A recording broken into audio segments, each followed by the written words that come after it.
तो वास्तव में जगत तो रूप और नाम है। जगत दो ही चीज से मिलकर बना है। कोई पूछ ले कि कथा के बिल्कुल आरंभ में क्या सुना आपने, तो आप कह सकते हैं कि संसार के बारे में सुना, संसार के सच के बारे में सुना।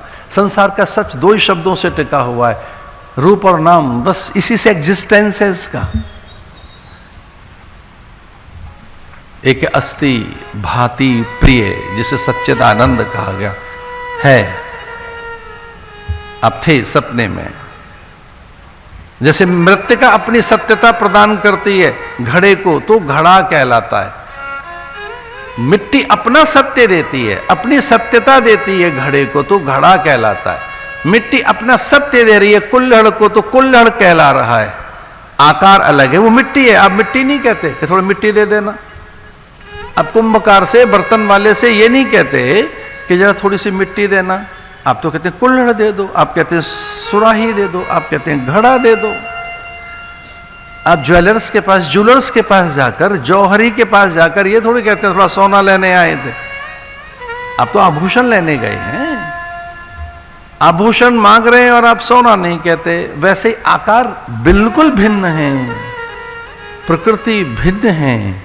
यहां बदल रही हैं चीजें, हम उसके साक्षी हैं। तो ध्यान से सुनो, यहां सब चीजें बदल रही हैं। व्यक्ति, वस्तु, पदार्थ, दृश्य, घटनाएं, शरीर, सब चीज बदल रही है। तो अपने भी बदल जाएं तो कौन बड़ी बात है।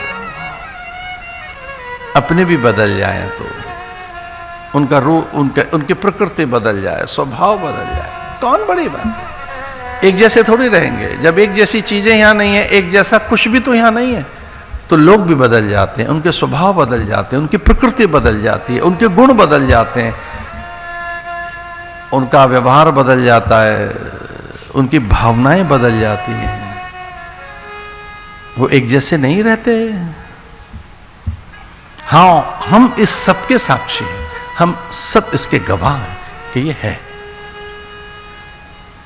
यही बोध कराने के लिए कि वो चप्पे चप्पे में, हर जगह, हर कण में है, उतना ही सामर्थ्यवान है। अडोरियान महतो मयान हरि सर्वेषु भूतेषु